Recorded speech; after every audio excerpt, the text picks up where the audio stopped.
¿Cuántos están contentos en esta noche? Y luego ya bien comiditos, pues olvídese. Al hermano Rosendo le tocó una parte muy difícil, que hay siempre que me ponen a mí a predicar, cuando Dios lo permite, después de los alimentos, trato de hacer una dinámica.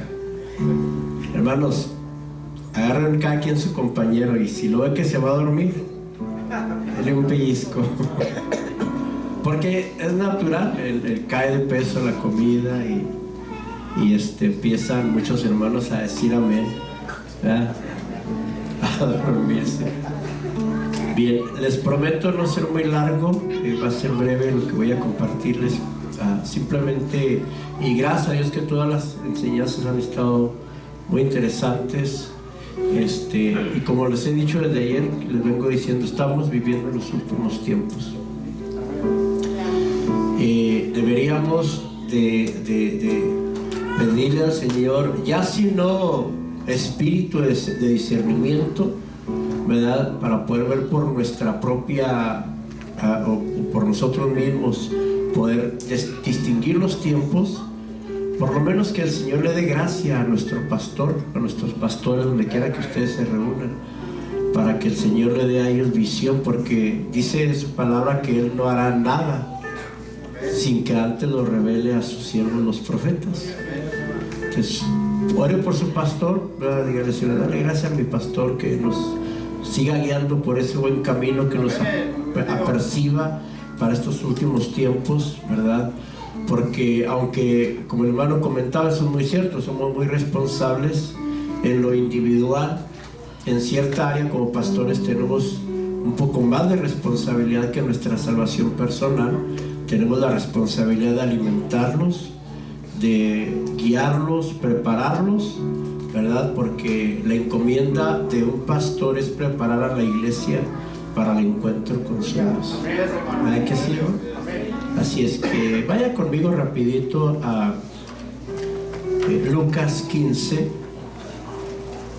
Gracias a Dios por, ahorita que el hermano Alex también compartía, se me vino a la memoria ese pasaje que ustedes conocen de Hechos 3:19, que dice: así que arrepentidos y convertidos, para que sean borrados vuestros pecados, pues que vendrán los tiempos del refrigerio en la presencia del Señor, al cual, ¿verdad?, el Señor va a enviar, pero que es menester que los cielos tengan. ¿Hasta dónde vamos? Hasta los tiempos de ¿qué? De la restauración de todas las cosas. Y aunque Dios restaura lo que pasó, según Eclesiastés, si vamos a hablar en un orden de restauración, yo pregunto, si Dios es el que tiene que empezar la restauración, yo les voy a preguntar, ¿qué quebró el Señor? ¿Qué distorsionó el Señor? O sea, ¿en qué falló el Señor? Entonces, ¿quiénes tienen que empezar la restauración? Nosotros. Somos nosotros los que tenemos que empezar, ¿verdad?, a examinar nuestras vidas y empezar a restaurar esas cosas en las que yo sé que usted sabe, hermanos, yo sé en qué área yo necesito trabajar y restaurar esas cosas. Nada más que lamentablemente a veces nos falta la honestidad y la determinación para decir, ya estuvo bueno. Decía el hermano ahorita, ¿verdad?, el hermano de los mentirosos, ya estuvo bueno de estarle poniendo colores a las mentiras, ¿no? Hay que empezar y dice Pablo a los Efesios, ¿verdad?, hablar verdad cada uno con su prójimo, porque somos miembros los unos de los otros. Bien, voy a ser breve. Este tema lo he compartido en 3 ocasiones, una en República Dominicana, una en Lobo, ya se me escapa la otra donde la compartí, pero la veo muy apropiada para cerrar con broche de oro, por decirlo de alguna manera, porque no, como los hermanos han comentado, sería una tristeza que nos fuéramos como venimos. ¡Aleluya! De veras. Si usted se va, hermano, y se va meditando en alguna de las enseñanzas que se dieron aquí, la que el Señor haya puesto en su corazón, y se va en el camino rumiando, y todavía llega allá y todas las semanas se la pasa en el trabajo meditando en esa enseñanza y empezando a poner por obra lo que usted oyó, hermanos, tremenda ganancia la que usted ha recibido del Padre. Y a su nombre. Así es que Lucas, perdón, yo estoy en Mateo. Lucas 15, en el nombre del Señor. Y leemos el verso 8 y 9. Está ahí, ¿verdad? Bueno, sí, hasta el 10 no le hace. Como quiera, ahorita les explico algo. Verso 8. ¿O qué mujer que tiene 10 dracmas, si perdiere una dracma, no enciende el candil y barre la casa y busca, una palabra muy bonita que me gusta mucho, con diligencia hasta hallarla? Y cuando la hubiere hallado, junta a las amigas y las vecinas diciendo: felicítenme o denme el parabién, porque he hallado la dracma que había perdido. Así os digo que hay gozo delante de los ángeles de Dios por un pecador que se arrepiente. Y a su nombre, en sus lugares. Bueno, los que son estudiosos de la palabra de Dios, y quiero, hermano Juanito, ¿verdad? Nada más darle gracias a Dios, pero darle gracias a la iglesia de Long. Vinieron bastantes hermanos de Long. No esperaba que los hermanos Castro, los hermanos, ¿verdad? García estuvieran aquí. Los hermanos de Dios. Miren qué bonito apellido tienen los hermanos, Hermano Marcos de Dios. Gloria a Dios. Gracias, hermanos, por el apoyo. La verdad es que los hermanos de Friona, hermano Valente, por ahí está, ya se retiraron. Ok, ya se fue el hermano Valente. Hermana Rosy, por ahí está. Hermanos de Friona. Así es que gracias, hermanos, por el apoyo. No a mí, sino a la obra. Porque la obra es del Señor. Muy bien. Si usted es estudioso de la Biblia, se va a dar cuenta que versos anteriores está otra parábola, que es la parábola de ¿qué, hermanos? La de Cristo, de la oveja perdida. Y cuando usted lee la parábola de la oveja perdida, que al final de los pasajes que usted leyó, usted puede deducir que realmente está hablando del mismo acontecimiento. Están relacionadas estas dos parábolas.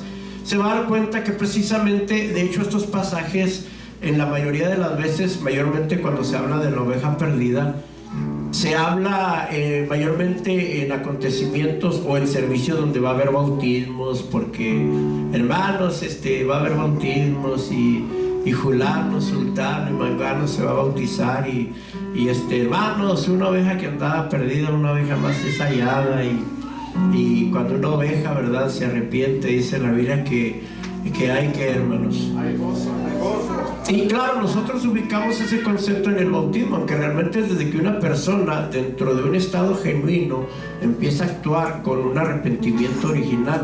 Desde ahí, hermanos, el gozo empieza en el cielo. Y a su nombre. Claro, ya cuando llega el bautismo, pues mayor, ¿verdad? ¿Por qué? Porque ya está entrando, ¿verdad? Ya no está viendo el reino de los cielos solamente, sino que ya, porque le dijo Jesús a Juan, a Nicodemo, le dijo, ¿verdad? Que no naciere del agua y del espíritu, le dijo, no puede entrar. Entonces ya cuando una persona está en el acto del bautismo, ya no solamente está viendo, sino ahora está entrando al reino de Dios. Y son pasajes muy bonitos que utilizamos cada vez que vamos a estar en un acontecimiento semejante. Y sí, la parábola que usted acaba de leer, la parábola de la mujer que tenía 10 dracmas, tiene precisamente relación con la parábola anterior, porque el verso termina diciendo en el verso 10, si lo tiene, ¿verdad? Dice: así os digo que hay gozo delante de los ángeles de Dios por un pecador que se arrepiente. Pero aunque de alguna manera usted pueda pensar que porque va a haber una aplicación un poquito diferente, y no crea que me voy a salir de una aplicación propia de la palabra de Dios, porque Dios nos libre un día llegar a compartir algo que esté fuera de los parámetros establecidos del Señor. Simplemente le voy a aplicar estos textos que usted leyó a algo que yo viví en mi persona, y ahorita le digo a qué me refiero, y a algo que inclusive cuando usted y yo escudriñamos las Escrituras, nos damos cuenta que hay una tremenda relación entre lo que vamos a hablar ahorita de la dracma, entre las costumbres, ¿verdad?, del pueblo de Israel, porque no se les olvide que la salvación viene ¿de dónde? De los judíos. Entonces, cada vez que usted quiera entender algo de la palabra de Dios, usted no debe de ir a la Constitución de los Estados Unidos o a la Constitución de México para saber, ¿verdad?, lo que eso quiere decir, ¿verdad que no? ¿A dónde va usted? A las costumbres judías. ¿Por qué? Porque de allá viene el Señor Jesús. Nació, vivió y murió siendo judío, aunque ya sabemos que hay una separación entre lo que es la ley y la gracia, y aunque nosotros estamos en el periodo de la gracia, hay muchos pasajes en la Biblia que nos enseñan un paralelismo, ¿verdad?, de lo que decían los hermanos el jueves. Les hablaba en 1 Corintios 10 de los paralelismos que hay en el Antiguo Testamento con lo que nosotros estamos viviendo en la gracia. Por ejemplo, Pablo a los Corintios habla de cuando el pueblo de Israel salió de Egipto, ¿verdad?, como en el camino, ¿verdad?, renegaron, pecaron, murmuraron, y luego en ese mismo capítulo Pablo dice, ¿verdad?, y todas estas cosas les acontecieron en figura y son escritas, ¿verdad?, para nosotros, en quienes los fines de los siglos han venido a parar. Y ustedes sabemos que en cierto sentido la iglesia, ¿verdad?, es tipo y figura del pueblo de Israel en el plano espiritual. Así es que espero que me entienda, o que más o menos capte lo que le quiero decir. La parábola habla de una mujer, ¿verdad que sí? Y esta mujer, ¿qué tenía? ¿Y qué pasa con una de ellas? Y la mujer dijo, no hay problema, me quedaron 9.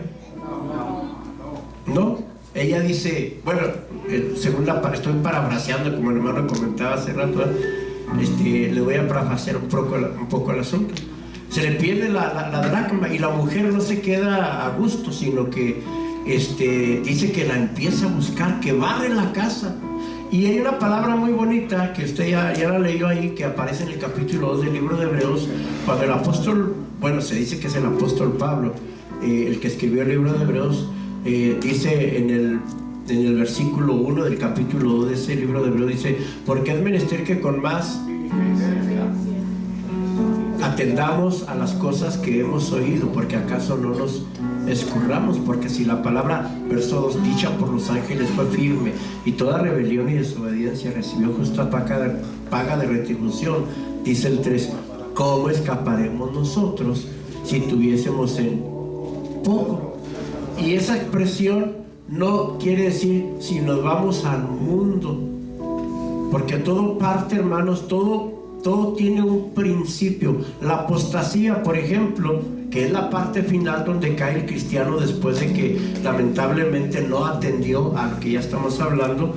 La apostasía no es de la noche a la mañana, hermano. La apostasía empieza uno, ¿verdad?, lamentablemente a dejar de hacer cosas en Dios que hacía y a empezar a hacer cosas que había dejado de hacer. Pablo dice a los Gálatas en el 2:18, porque si las cosas que destruí las mismas vuelvo a edificar, transgresor me hago. Y aunque hay dos maneras de pecar, por transgresión y por omisión, lamentablemente mucho cristiano así empieza poco a poquito, ¿verdad?, a buscar las amistades que antes tenía, a volver a hablar cosas o palabras que sabe que no debe de hablar, a escuchar música mundana que antes escuchaba. Yo sé que aquí nadie hace eso, ¿verdad que no? Gloria a Dios, amén. Y a su nombre. Gloria. Y así se va. Entonces, haga de cuenta que cuando Dios ve que nos estamos desviando, Dios nos llama la atención y dice, hey, pero tengo contra ti, te has dejado tu primer amor. Amén, varón, así es. Recuerda por tanto, reconoce por tanto de dónde has caído y arrepiéntete. Y lo que le dice, y haz las primeras obras, pues si no, vendré presto a ti y quitaré tu candelero de su lugar si no te hubieras arrepentido. Pero ¿qué hace mucho cristiano? No le pone atención al llamado de Dios y sigue más adelante haciendo otras cosas hasta que finalmente, como dice el capítulo 2 de 2 de Tesalonicenses, ¿verdad?, se manifiesta el hombre de pecado, el hijo de perdición, y entonces la apostasía, hermanos, llega a su plenitud, y donde el cristiano lamentablemente, ¿verdad? Voy a decirlo de esta manera, hay mucho que explicar como quiera, ya no tiene solución. Pero el texto no dice, ¿verdad? Si nos fuéramos al mundo, el texto dice, si tuviésemos en poco. Y todo parte de ahí, desde el momento en que dejamos de atender o de darle el valor a las cosas que tienen valor. Y yo le voy a decir una cosa, hermano, se lo digo con mucho respeto, porque probablemente algunos de ustedes tengan esa capacidad. Es probablemente que usted ahorita tenga una casa, haga de comprar una casa, o tenga un carro del año, o tenga cierta cantidad de dinero en el banco, que no es nada malo eso, porque el dinero no es malo, hermanos. Y si alguien piensa que el dinero es malo, tráigaselo. Aquí lo usamos en el ministerio. ¿Qué es lo malo? El amor al dinero. Esas cosas son importantes, pero yo no voy a decir qué es lo más importante que usted tiene hasta ahorita, y es una salvación tan grande, que costó, hermanos, precio de sangre, y fue la sangre de un cordero sin mancha. Y eso no. Bien. Voy a volver a hablar de esto porque voy a apresurarme, les voy a comentar algunas cosas muy interesantes. Entonces, se habla de una mujer, se habla de cuántas dracmas, cuántas se pierden. A la mujer le interesó buscar esa dracma, y ahorita les voy a decir prácticamente una de las razones, o la razón, el por qué esta mujer buscó esa dracma. Al final vamos a hacer un ejercicio, ¿verdad? Espero que tengan voluntad para hacerlo. Vamos a hacer una dramatización de lo que puede llegar a pasar si el Señor llega a venir y no nos encuentra preparados. Solo lea el capítulo 25 de Mateo y se va a dar cuenta que la Biblia habla de cuántas vírgenes, hermano. ¿Cuántas se durmieron? ¿Cuántas despertaron? Todas. ¿Cuántas, hermanos, prepararon sus lámparas? Porque las otras 5 no tenían aceite. Y eso que usted mira en el capítulo 25 de Mateo, precisamente de las 10 vírgenes, hermanos, eso va a ser una realidad, y no estamos muy lejos de que eso suceda, porque el Señor Jesús está a punto de romper los cielos. Y eso no. Bien, rapidito le comento algunas cosas. Usted ya sabe que la Biblia, especialmente en Apocalipsis, nos habla de 2 mujeres, ¿verdad que sí? Una es la esposa del Cordero, y la otra se presenta también como la esposa del Cordero, pero la Biblia la identifica como la madre de las abominaciones, o de la ramera, o la ramera. O sea, en el mundo, hermanos, hay 2 mujeres, una que pretende ser la esposa del Cordero, pero la otra es la verdadera esposa del Cordero. Lea el capítulo 5 del libro de Efesios. Pablo, ¿verdad? El apóstol Pablo maneja esa similitud y dice: maridos, amen a sus mujeres, así como Cristo amó a ¿quién? A la iglesia. ¿Y qué hizo? Y se entregó a sí mismo por ella para limpiarla en el lavacro. Y yo he dicho en algunas enseñanzas que he compartido, cuando he hablado del matrimonio, y con mucho respeto lo digo porque yo no tengo el matrimonio perfecto, todavía nos aventamos nuestros sartenazos y usted sabe, cosas por el estilo. No es para tanto, pero todavía tenemos algunas diferencias, que si no hemos aprendido a honrar la institución matrimonio, o el matrimonio en el que nosotros estamos envueltos, si no hemos aprendido a honrarnos, tanto el marido como el marido a la mujer y la mujer al marido, ¿cómo pretendemos creer que pertenecemos a ese grupo conocido como la iglesia, que es la que se va a casar con quién, hermano? Porque la iglesia está llamada, está invitada a unas bodas, y las bodas están en el capítulo 19 del libro de Apocalipsis, versos 5 y 6. Bienaventurados los que son llamados a las bodas del Cordero. Y su esposa, dice el 7, es el 7, se ha aparejado, y se le ha dado que se vista de lino fino, limpio y brillante, porque las oraciones, o el lino fino, perdón, son las acciones justas de los santos. Así es que, ¿quién es la iglesia, hermanos? La esposa del Cordero, la mujer, la verdadera. Hay una que se dice, no me voy a meter en ese tema, y usted ya más o menos sabe a qué me refiero. Ahora, mi pregunta aquí es: ¿cuántos de aquí son parte de la esposa del Cordero? ¿Sí? ¿Usted ha sido bautizado en el nombre de Jesús? parte de ese grupo conocido como la iglesia o la esposa del Cordero. Y estamos a punto, hermanos, de recibir al esposo. Dice la Biblia que saldremos a recibir al Señor en el aire y así estaremos siempre con el Señor. Y ahí aparece la palabra boda en griego, que significa, o gamos, que significa, ¿qué, hermanos? Unión. La boda del Cordero, hermanos, a lo mejor alguien lo piensa así, no estamos aquí para hacer sentir mal a nadie. No es que Cristo viene, agarra la iglesia y nos vamos al cielo por 7 años, donde se van a celebrar las bodas del Cordero, y mucha gente está pensando que hay una mesota muy grandota allá en el cielo, hermanos, y que hay comida de todos colores y sabores, y allá va. No, esas no son las bodas del Cordero. De hecho, cuando Cristo viene, no nos vamos al cielo. Hasta después de 1000 años de paz, cuando se hace el juicio final, entonces sí, ahí es, ¿verdad?, la separación. Muy bien. Rapidito les comento lo siguiente. Esa esposa, esa mujer, ¿verdad? Cuando, y estoy hablando de usted, cuando usted se arrepintió, hermano, y llegó a las aguas del bautismo, ¿qué hizo el Señor con usted? Hizo muchas cosas, pero se las voy a mencionar para que se vaya dando una idea. Número 1, le perdonó sus pecados, ¿verdad que sí? Segunda de Corintios 5:17, aquí que el que está en Cristo, las cosas viejas pasaron y aquí todas son. Capítulo 3 del libro de Gálatas 21, 22 por allá, 19, dice que el que ha sido bautizado en Cristo, de Cristo está vestido. ¿Qué le entregó el Señor a usted cuando usted se bautizó, hermano? Una vestidura blanca. Eclesiastés 9:8, en todo tiempo sean blancos tus vestidos y nunca falte ungüento sobre tu cabeza. Y aunque me voy a enfocar en la dracma, necesito explicarles esto, porque sí, dependiendo de cómo esté la vestidura que el Señor le otorgó a usted, es que usted entra o no entra. Es más, ¿se acuerdan del capítulo 22 de Mateo, verdad? De aquel padre que le hizo unas bodas a su hijo.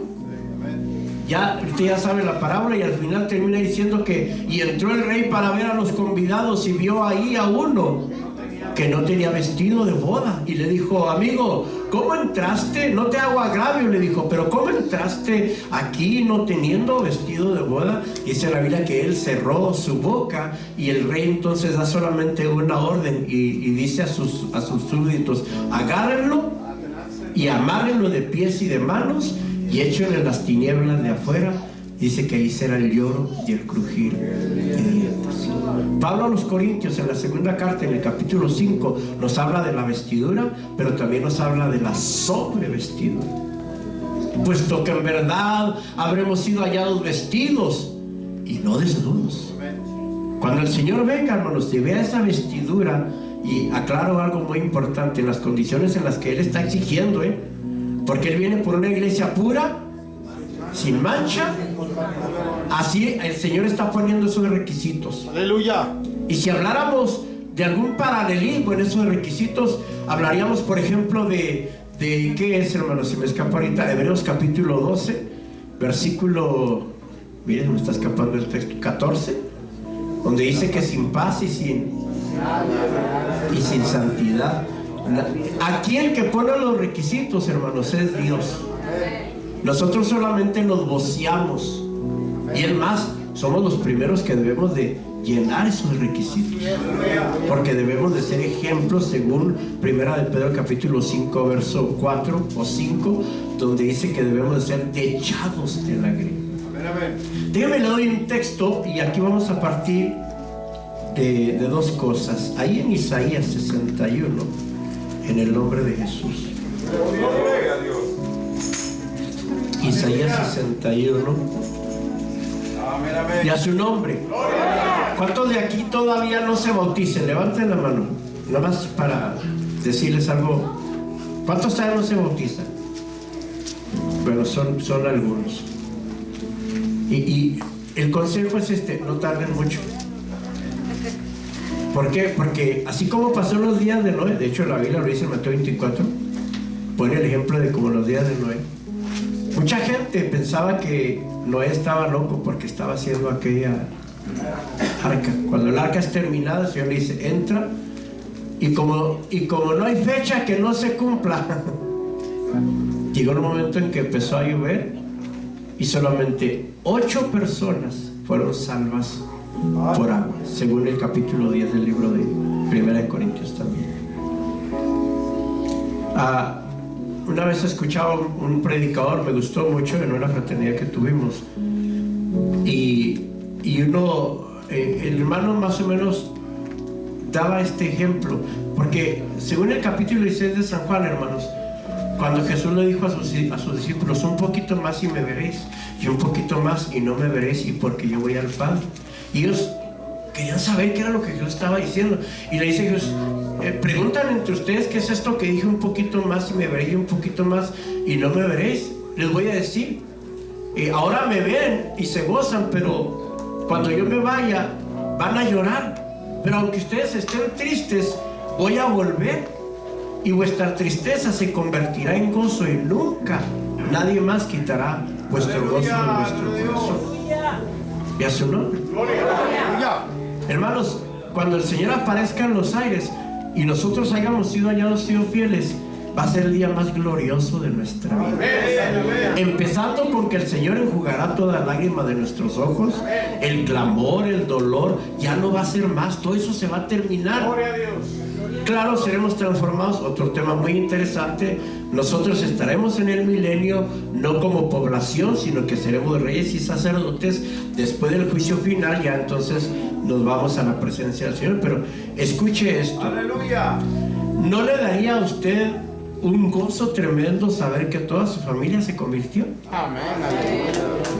De hecho, es una encomienda que todos tenemos. Amén, así es. El hermano ahorita hablaba de las maldiciones generacionales, y sí es correcto.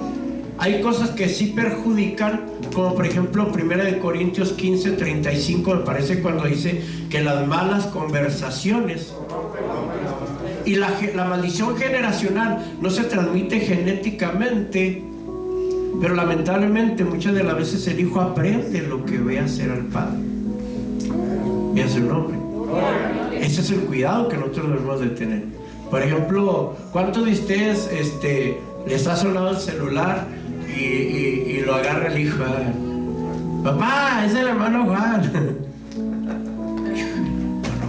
Dile que no estoy.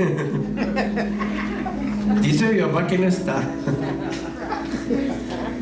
Y hablamos de hermano. No, hay que hablar verdad, cada uno con su prójimo. Y bueno, cometemos esos errores. La verdad es que hay que hacer cambios en nuestras vidas. Y a su nombre.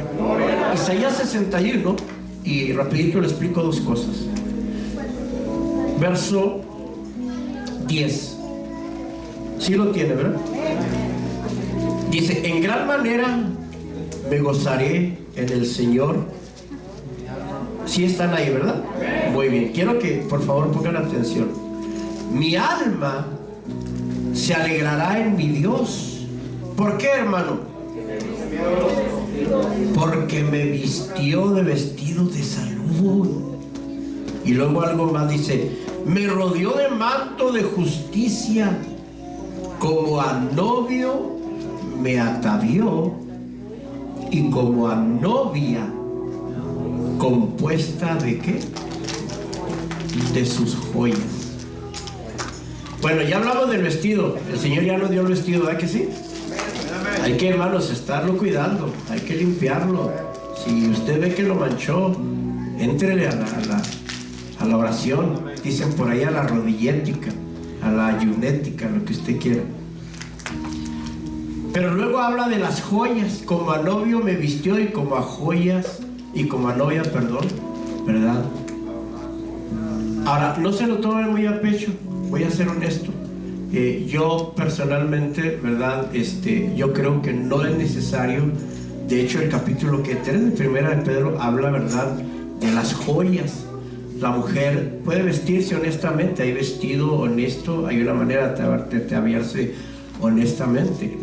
Pero las joyas, por lo menos en el caso de 1 de Pedro capítulo 3, no son aprobadas por Dios. Bueno, me voy a detener aquí porque ese es otro tema y tendríamos mucho que hablar. Pero no se la tomen muy a pecho en el sentido de que cuando termina diciendo el verso 10, cuando termina diciendo, como a novia, ¿sí está ahí, verdad? Compuesta de sus joyas. Y la mente corre a pensar, entonces en aquellos tiempos se usaban joyas. Siempre se han usado joyas. De hecho, la pintura en la mujer, hermanos, por lo menos quienes conocemos algo de Génesis 6 y del libro de Enoc, sabemos de dónde proviene el uso de las pinturas. Muchos han oído hablar de Jezabel, ¿verdad que sí? Porque, lamentablemente una mujer, yo no sé cómo, bueno, sí sé cómo, porque el enemigo engaña, pero lo mismo le pasó a Salomón. Iba a hablar se me escapa el nombre del esposo de Jezabel, Acab, pero déjenme, me voy hasta Salomón. Una de las reglas dentro de la constitución del pueblo de Israel, y estoy hablando de la Torá, es que un judío, hermano, no se puede casar con un incircunciso, para que mejor me entiendan. Aleluya. Tienen que casarse solamente entre ellos. Esto ha pasado, por ejemplo, a los mormones, a los menonitas.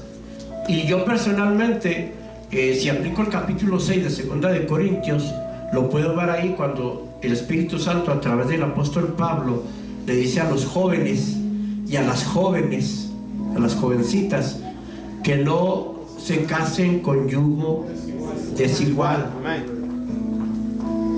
Y a su nombre. ¿Cómo te voy a casar con una de la iglesia? Si te tienes que casar con una.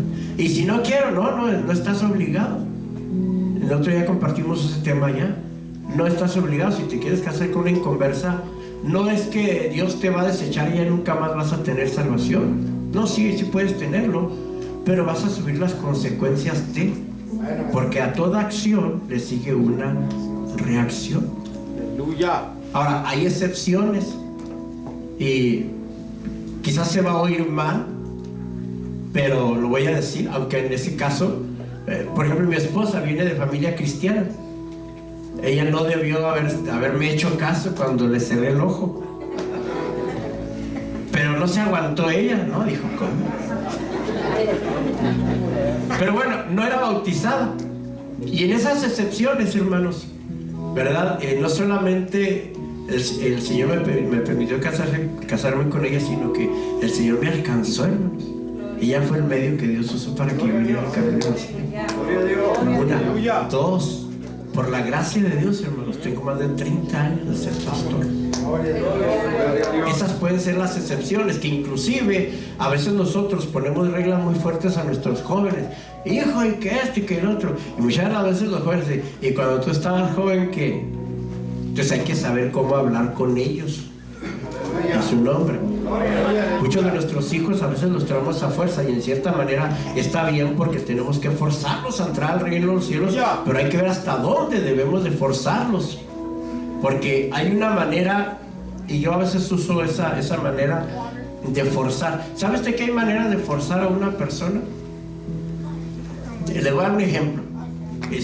A lo mejor, y me estoy saliendo un poquito del tema, pero se lo voy a decir. Mi hijo, por ejemplo, que ahorita tiene 22 años, para allá cuando tenía sus 12, 13, 11 años, a veces pregunta, ¿y por qué tenemos que ir a la iglesia? Ya ve que la mayoría de los niños, o jovencitos, o adolescentes, como que, no, es que hay que ir a la iglesia, pero es que es muy aburrido, y es que esto y que lo otro. Entonces le digo, ¿qué es lo que más te gusta? Porque mi hijo tiene buen colmillo. Ay, por los burritos de frijoles con queso. ¿Sabes a qué vamos a la iglesia, mi hijo? ¿A qué, papá? A darle gracias al que nos da para poder conseguir esos burritos de frijoles con queso. Bueno, dice mi hijo, no, pues vámonos a la iglesia, papá. Y a su nombre. Usted puede decirle a un niño, siéntate. Y que te diga que te sientes, y finalmente lo puede lograr tener sentado, pero el niño va a decir por dentro, estoy sentado por afuera, pero por adentro estoy parado. porque la necedad está ligada al corazón del muchacho y a su nombre. En el 2011, hermanos, Dios me permitió ir por segunda vez a Israel. Entre los varios lugares que visitamos hubo uno que me gustó mucho por las diferentes explicaciones que nos dieron, y estoy hablando de Caná, exactamente donde se llevó el primer milagro que hizo el Señor Jesús, que fue ¿cuál, hermanos? Pero ¿cuál fue el milagro? Convirtió el agua en vino. Y entre las varias explicaciones que nos dieron ahí, ¿verdad? Yo, de hecho, ahorita ya les mencioné el pasaje, ¿verdad? Nos explicaron por qué el agua convertido en vino, por qué el Maestresala dijo, oye, todo buen esposo pone primero el buen vino, y ya cuando ya están todos pasaditos pone lo que es peor. Dijo, pero tú has dejado el buen vino hasta ahora. Nos explicaron por qué la madre de Jesús le dijo, no tienen vino, y por qué Jesús contestó de esa manera, y a su nombre. Y una de las cosas que me llamó mucho la atención, decía este guía, una de las maneras de cómo eran las invitaciones en aquellos tiempos cuando las bodas se hacían, no se mandaban tarjetas como hoy se mandan las invitaciones, ¿verdad? La recepción, la boda en tal lugar. Antes lo que hacían, hermanos, es que si una familia, si esas dos familias ya tenían planeado la boda y todo, la fecha y todo, lo que hacían es mandaban a hacer un tipo de batolas o de batas, fueran 20 o 30 dependiendo de las personas que iban a ser invitadas, y entonces esas batas eran enviadas a las personas que estaban invitadas a esa boda. Y en este caso estamos hablando en el caso de las bodas de Caná. Por eso usted encuentra en el capítulo 22 de Mateo, ¿por qué? Oye, amigo, no te hago agravio, pero ¿cómo entraste aquí no teniendo vestido de...? Así dice el texto, porque era una de las características. No eran invitaciones, eran vestimentas. Por eso el que no iba vestido con las vestimentas que les habían mandado no podían entrar ahí. Otra cosa muy importante, hermanos, es el asunto de los votos, porque los votos hoy es muy diferente. Hoy tenemos, hermanos, lamentablemente fornicación a diestra y a siniestra. Hoy el noviazgo de hoy, de estos tiempos, no es como antes. Hoy ya no se le llama inclusive novio, hoy se le llama fiance o novio con derecho, ¿verdad? Donde ya usted ya sabe, y no voy a meter en ese asunto. Pero cuando una pareja joven, hermanos, llegaban a un compromiso, en aquellos tiempos también se practicaba lo que se practica todavía en ciertas partes de México, que es conocido como el dote. ¿Cuántos saben lo que es el dote?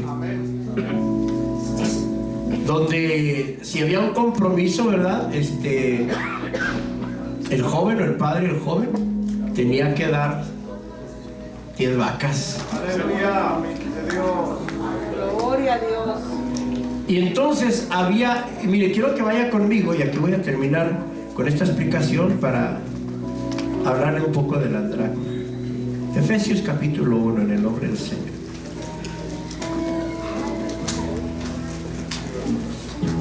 Efesios capítulo 1.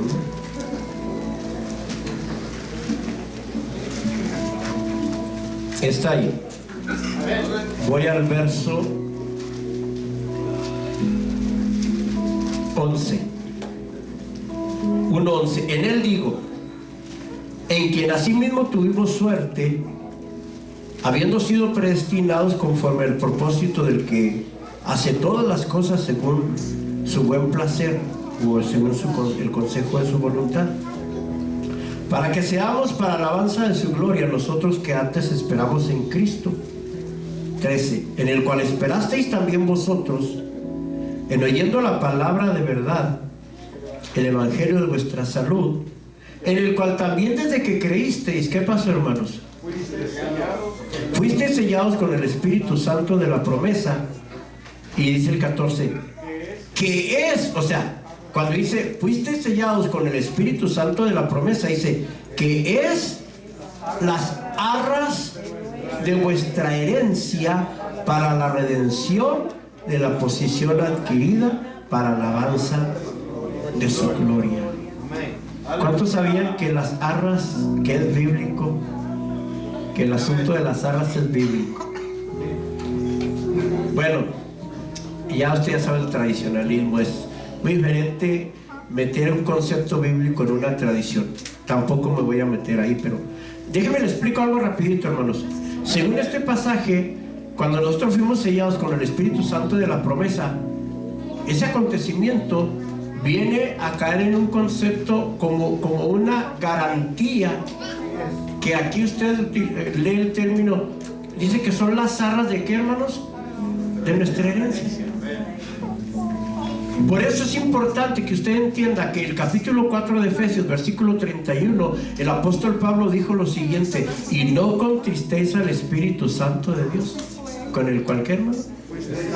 Estáis sellados para el día de la redención. Cuando el Señor venga, hermanos, usted tiene que tener las garantías que Él le dejó. Si Él viene y no tiene usted las garantías que Él le dejó, es probable que no se vaya.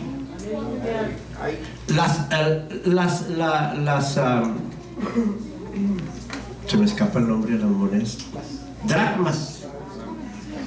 Las dracmas, cuando había un compromiso, hermanos, la joven recibía una garantía de ese matrimonio o de esa boda, y eran 10 dracmas. Esas moneditas, de hecho puede usted buscarla, hay fotos y hay información. En otras ocasiones se hablaba de un pendiente que la joven tenía aquí, que esa pendiente, o sea, no sé cómo le llaman, si diadema o no sé qué, pendían de ahí 10 dracmas colgadas.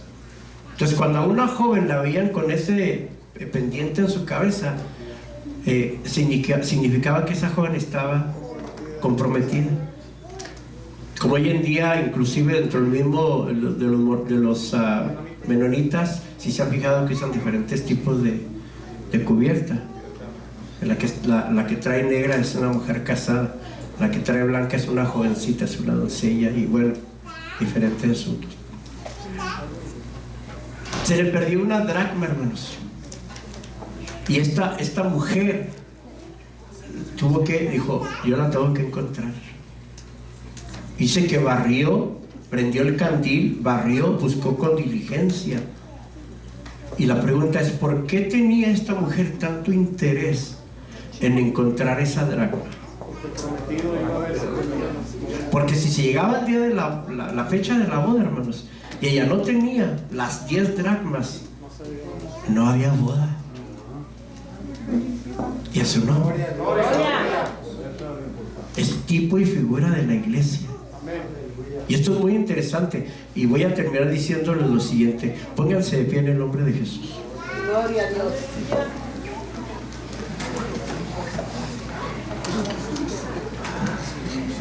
¿Cuántas dracmas el Señor nos ha entregado? Estoy hablando figurativamente. Nos ha entregado 10 dracmas. ¿Qué pueden simbolizar las dracmas? Voy a darle más o menos una idea. En el capítulo 5 de Gálatas, creo que es el verso 22 en adelante, del 19 en adelante habla de los frutos de la carne, del 22 en adelante habla de los frutos del Espíritu, que por cierto son nada más 9, pero no importa.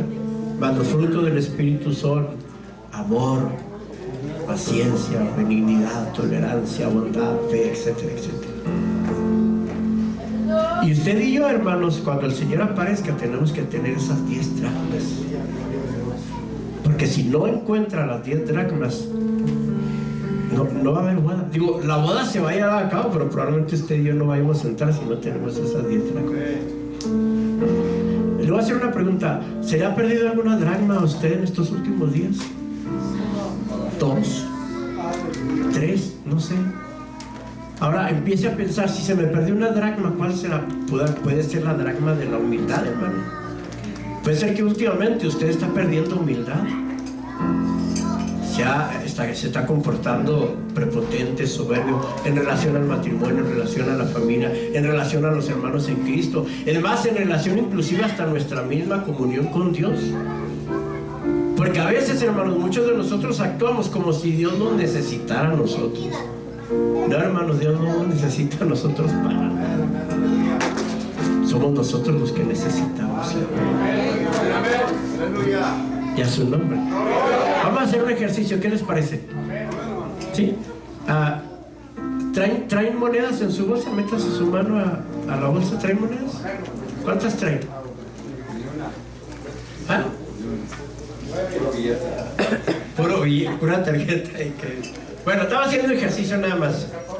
¿Cuántas traes, hermano? Bueno, quédese con las 14.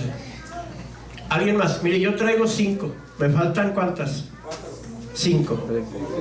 Bueno, estaba hablando de las 10, ¿verdad? Sí. ¿Alguien más? ¿Usted trae 10? Hermano Dimas, ¿trae 10?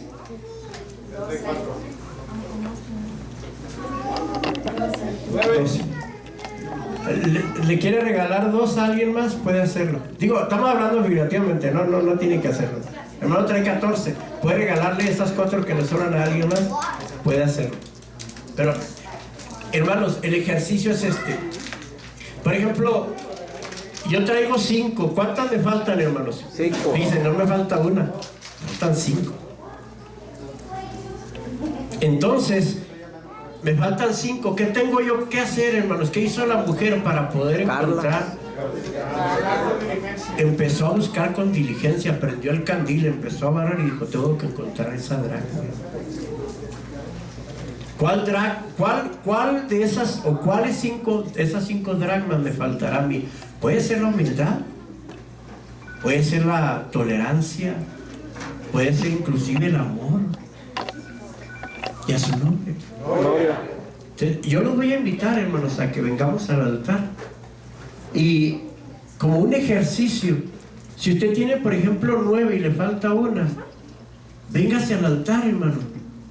Y como solo Dios y usted sabe realmente cómo andan, usted venga al altar y dígale, Señor, yo quiero ir contigo. Pero últimamente me he vuelto muy mentiroso, o me he vuelto muy chismoso, o estoy actuando muy soberbio, he perdido humildad. ¿Por qué no viene al altar, hermanos, y prende el candil y empieza en oración a buscar esa dracma que le falta, o esas 4 dracmas que le faltan, o estas 5 dracmas que a mí me faltan? Porque si el Señor llega, hermanos, y aunque nos falte solo una dracma, no nos vamos a ir con Él. Si vienen por la iglesia, hermanos, sin mancha, sin arruga, sin contaminación. Y si el Espíritu Santo simboliza, hermanos, el compromiso o las arras de nuestra herencia, y usted entiende que el Espíritu Santo puede ser contristado, vea cómo ha estado actuando estos últimos tiempos. Porque yo no sé si usted es uno de los que, a mí hay hermanos que me han dicho con mucha honestidad, hermano, oren mucho por mí. Dice, la verdad es que últimamente siento que algo me pasa, no siento la presencia de Dios, voy a los cultos y no siento nada. Y hermanos, y esos son malos síntomas en la vida de un hijo de Dios. Yo los quiero invitar, hermanos. ¿Quiere venir al altar a buscar la dracma que le falta? ¿Quiere venir a decirle, Señor, perdóname por lo que usted sabe? Gloria a Dios. Soberbia.